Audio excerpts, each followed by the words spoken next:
大家好，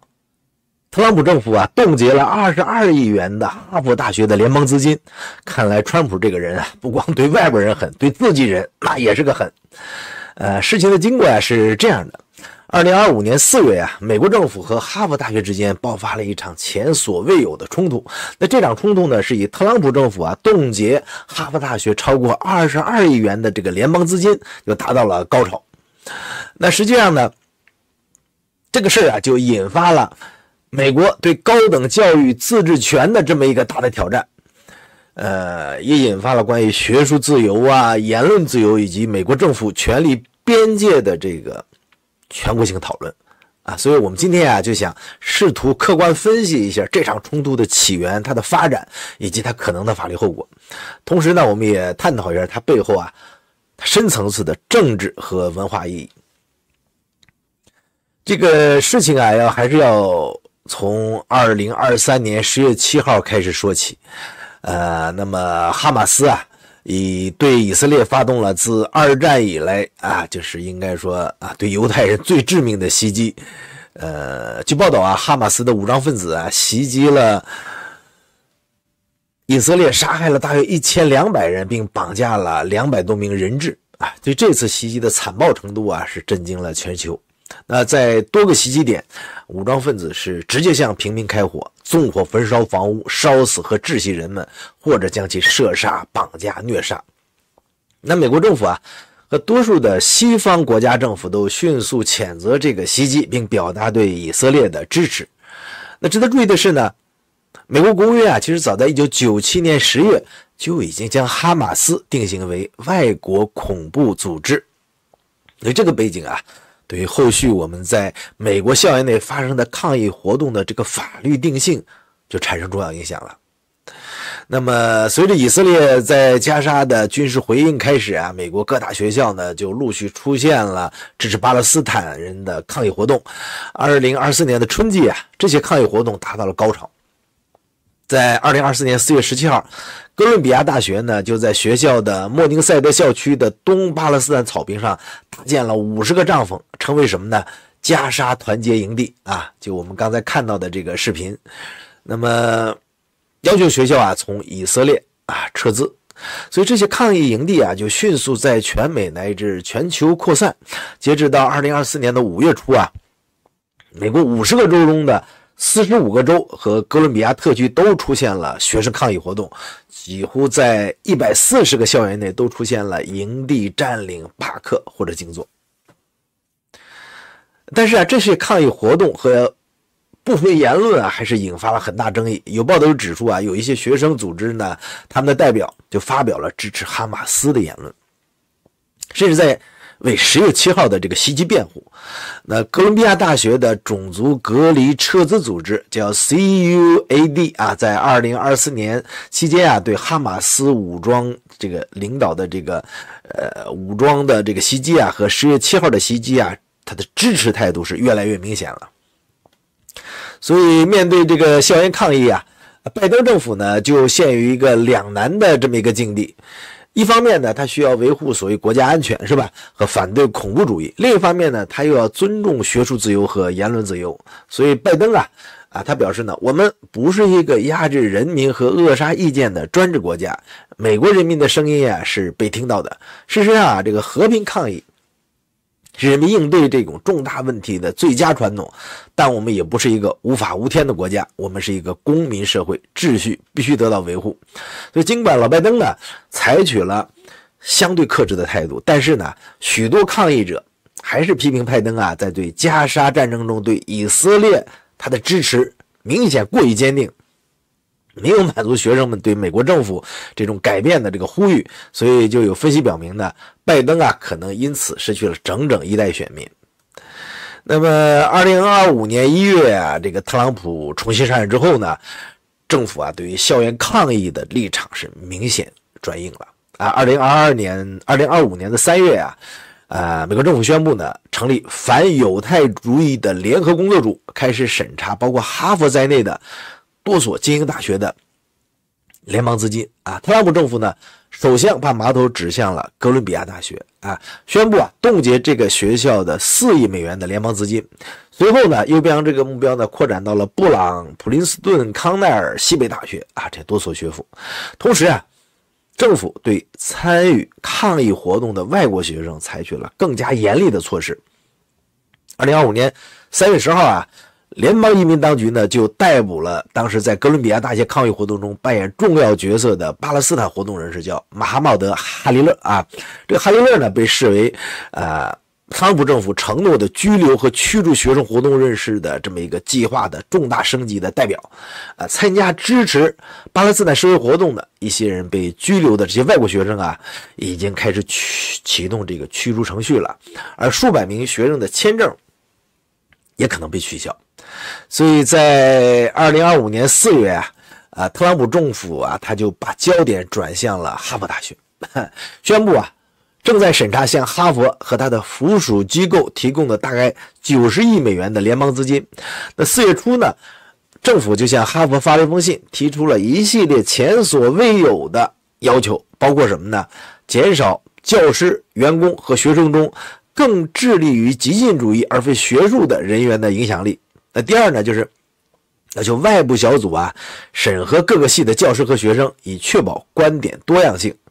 第三呢，就是消除哈佛的多元、公平和包容项目。第四个呢，就是禁止校园中抗议中佩戴面具。第五个呢，就是基于成绩的招聘和录取改革第六呢，就是立即停止与以色列相关的撤资活动。第七呢，就是对国际学生进行筛查，以防止录取敌视美国价值观的学生。第八呢，就是向联邦移民当局报告违反行为规定的外国学生。所以这些要求呢，是远超过了纯粹的这个反恐措施这么一个范畴，所以就引发了政府他试图干预学术自由的这种担忧。面对这些要求哈佛大学的这个总裁叫 Alan Garber 他在4月14日就发表了公开信他说这个明确反对政府的要求。这 Garber 强调呢，我们不会放弃独立性和宪法权利，无论哪个政党执政，政府都不应该规定私立大学可以教授什么，可以录取和雇佣谁，可以追求哪些研究领域。哈佛的拒绝立即就引发了特朗普的反弹当天晚上呢，这个联邦反犹太主义特别工作组就宣布冻结哈佛大学22亿美元的这个多年期拨款和6000万美元的合同资金。那第二天呢，特朗普又在社交媒体上威胁要取消哈佛大学的免税地位进一步把这个冲突就升级了。那特朗普他声称呢，他的行动是基于民权法第6章就这个法呢是禁止接受联邦资助的机构基于种族、肤色或者国籍进行歧视。那政府认为哈佛没有能充分保护校园内的犹太学生免受反犹太主义的歧视，所以白宫发言人就说哈佛或者任何希望违反第6条的机构，按照法律规定没有资格获得联邦资金。但是法律专家和这个哈佛大学的这些专家都们认为联邦政府的行动呢，它是超出了民权法的规定会超出这个范围了，并且违反了第一宪法修正案，就是保护言论自由和学术自由。哈佛的这个法律代表就指出政府的要求呢，违反了哈佛的第一修正案的权利，超出了政府在联邦民权法下的法定法权范围，并且威胁到这个私立机构的价值观。美国哈佛大学教授学会在诉讼中进一步提出呢，特朗普政府非法利用了民权法的第6章，以切断超过 2.55 亿美元的联邦合同和超过80亿美元的多年拨款来压制校园内的意见。所以值得注意的是呢，这个美国呢是有现行严格的反恐法律的特别是关于为恐怖主义提供物质支持的法规就是所谓的18 U.S.C. 2339B 禁止向指定的外国恐怖组织提供物质支持或者资源违反这个法的人呢，可能最高被处以最高20年的监禁。所以最高法院这个叫 Holder Humanitarian Law Project 啊，在2010年有一个裁定说，第一修正案啊不保护向外国恐怖组织提供物质支持的这种政治言论或表达行为，所以法院认为啊，向被指定组织提供的培训、专家建议或协助不受言论自由保护，而属于物质支持禁令的范围。但是呢，美国公民自由联盟叫 ACLU 啊，他在刚才说的这个 Holder 这个 Project 法案中啊，所以法院认定联邦禁止向恐怖组织提供物质支持的法则，不将独立的倡导行为定为犯罪，所以单独支持恐怖主义的口号啊，就是这个意思。所以他们需要证明这些组织和恐怖组织之间存在指定或者协调关系。所以最高法院大法官罗伯茨就写道啊，这个法规呢被精心起草，仅涵盖了向演讲者知道是恐怖组织的外国团体提供的在其指导下或者与之协调的狭窄的言论类别，就是他们之间有直接联系的这种演讲支持才有效。所以这就表明呢，如果政府啊真正的目的是打击校园内的恐怖主义支持行为，那使用现有的这个反恐法律框架，针对具体的个人或者组织啊，它可能是一种更精准或者合法的方式，而不是通过扣押整个大学的这个资金。所以呢，目前呢，哈佛大学啊和美国大学教授协会呢，已经向联邦法院提起了诉讼啊，要求禁止特朗普政府呢切断哈佛大学的这个资金。那么诉讼就指出啊，联邦资金的取消呢是迫在眉睫的啊，那么并且引用了联邦啊，特朗普政府啊已经切断了向高等教育机构联邦资金的这个先例。另外啊，诉讼还指出呢，联邦机构啊，这个就是他们的行动呢，已经造成了严重而且不可弥补的伤害啊，就是停止了学术研究和探究，包括与反犹太主义或其他民权侵权的指控完全无关的领域。所以呢，从特朗普政府啊对哈佛提出的这个要求范围和性质来看啊，这个冲突啊，可能不仅仅是关于反恐或者是反犹太主义的啊，它涉及到更广泛的这种政治和意识形态的冲突。有分析就指出呢，特朗普和他的这些高级助手们啊，试图通过威胁扣留巨额的联邦研究资金啊，来对美国的顶尖大学施加控制。他们想要改变这种高等教育系统的这种意识形态的倾向啊，对他们认为这些大学对保守派的敌视啊，他们认为这些大学啊更倾向于自由派啊，所以这种解读呢，就得到了特朗普政府要求的佐证啊，比如他要求审核各种各样的观点多样性，减少呢更致力于激进主义而非学术的人员的影响力，以及取消多元、公平与包容项目。那么这些要求啊，是远远超过了反恐或者反歧视这个范围所需的这个范围。那我们知道哈佛大学是美国最重要的研究机构之一啊，它冻结资金是不仅影响到学术本身，还可能对美国的这个科学研究和技术发展啊产生比较深远的影响。所以我们说特朗普不仅对外边人狠，对自己人也狠啊。那美国的哈佛医学院院长啊，他就担忧表示，说这种行为对于生物技术和医药就是领域的这个研究啊，就会影响美国的领导地位，最终呢会影响我们和中国这些地区的经济竞争力。那这些地区呢正在大力投资生物技术。另外还有报道说呢，资金冻结啊，会导致一些项目被迫停止啊，比如说2025年4月15号，哈佛大学的研究人员这个 David 沃尔特，他也收到了立即停止他的关于肌萎缩性侧索硬化症，就是所谓的 ALS 啊这个研究的通知。那么尽管他在2个月前啊，因为这个成就刚刚获得了美国国家技术创新奖的这个奖章，也被迫停止啊。所以哈佛呀，面对政府的这个干预啊，这个他采取的这个强硬立场啊，就代表了学术界对政治力量干预的一种抵抗啊。对于和前面哥伦比亚大学的那个最初的妥协啊发软了不一样，哈佛选择了直面的挑战。那这个决定呢，得到了他的前任校长叫 Lawrence Summers 的支持啊，他敦促啊学校利用他的532亿美元的捐赠基金来应对资金冻结，并且考虑对白宫提起诉讼。哈佛是很有钱的啊。那当然了，这不是哈佛第一次面临政府的压力。那么在历史上啊，哈佛曾在多次政治风暴中啊，坚守所谓学术自由的原则，包括在冷战时期啊，麦卡锡主义浪潮中，他也要保护学术自由。那我们提到哈佛和政府的关系我们就不得不提到这个哈佛在培养美国总统方面的这个卓越记录。过去100多年以来作为美国乃至世界上的顶级学府哈佛呢培养了7位美国总统当之无愧的成为最具总统培养力的这个名校。这些总统呢，包括约翰亚当斯约翰昆西亚当斯拉斯福德海斯、西奥多罗斯福、富兰克林罗斯福、约翰肯尼迪和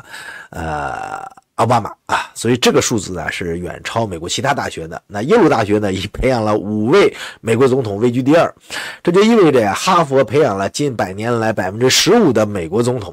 就展示了这个学校在培养国家领导人方面的这种重要影响力。当然了，我们说现代社会对高等教育日益重视的这种背景下呢，美国总统的学历也成了我们的观众关注的焦点，是吧？你像哈里·杜鲁门是近100年来唯一的一个没有获得正式大学学位的美国总统。杜鲁门在1901年高中毕业之后呢，这个因为家庭经济困难无法继续升学。他曾经尝试报过这个公费军校但是因为视力太差，没有能够如愿，最终呢没有能接受正规的大学教育尽管如此杜鲁门在1956年访问英国的时候呢，获得了牛津大学颁发的荣誉学士学位。相比之下呢，虽然这个我们川普有时候被认为是近代学历最低的总统，但是他呢实际上人家毕业于宾夕法尼亚大学的沃顿商学院有经济学学士的学位。特朗普在竞选期间常常强调自己的沃顿商学院背景说呢这是世界上最好的学校，甚至还表示呢就这个学历就让他有资格能当美国总统。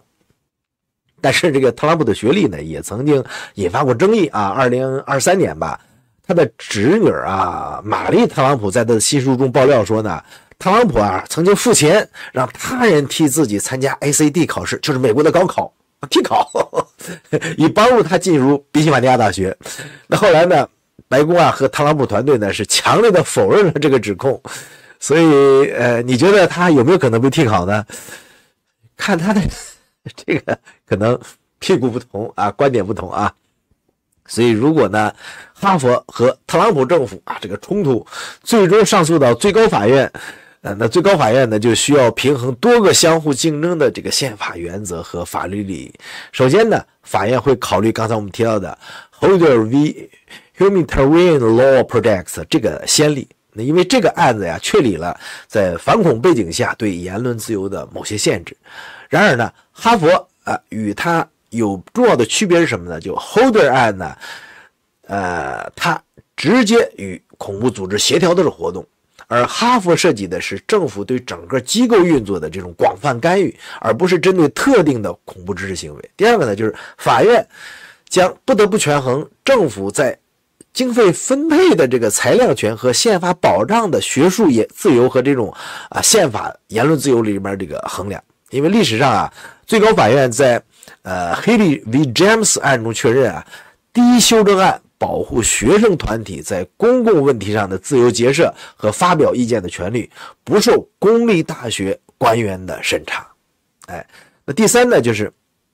法院还需要考虑行政程序的问题。因为根据民权法第6章联邦资金呢只能在经过漫长的调查和听证程序以及提前30天通知国会的时候你才能停止呢。而这些程序在哈佛案中是否得到遵守将是一个重要的考量。实际上它就一刀就给切了所以根据以上分析我们预测呢，最高院就是可能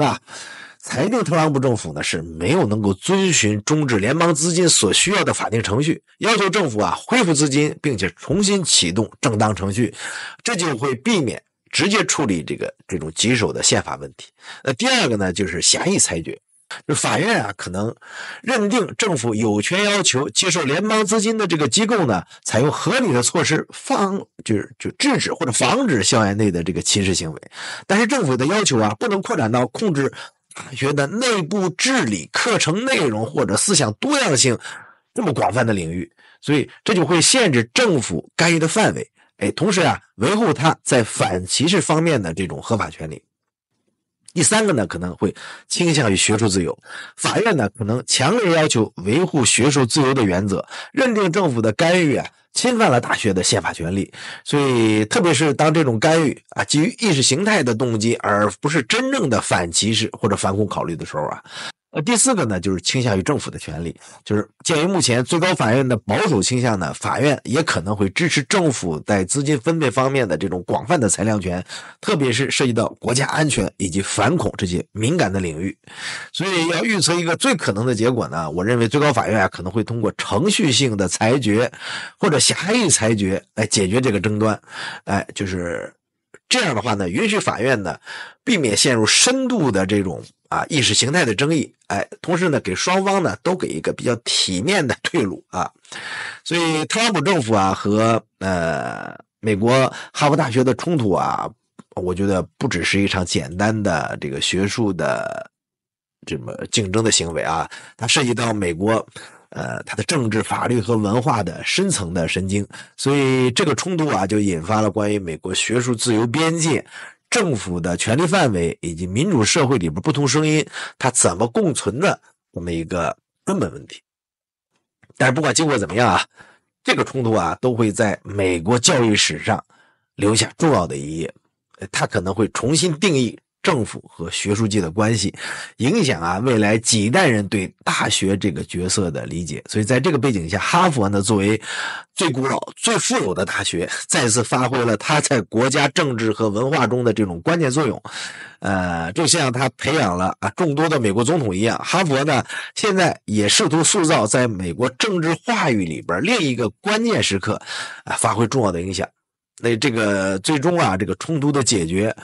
可能将不仅仅关乎于这个哈佛和其他精英大学的命运，也会定义美国社会它是怎么平衡这个民主自由以及国家安全、学术独立和这个公共责任、多元文化和核心价值这些根本问题。在这个意义上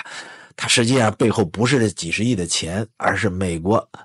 可能他们在争的这个所谓美国灵魂到底是什么这么一个争论。好吧，这就是今天我们关于哈佛大学被断供这么一个话题讨论。川普呢对谁都狠大家等着吧，他的小刀还在继续磨着，下一刀砍向谁我们拭目以待。再会，拜拜。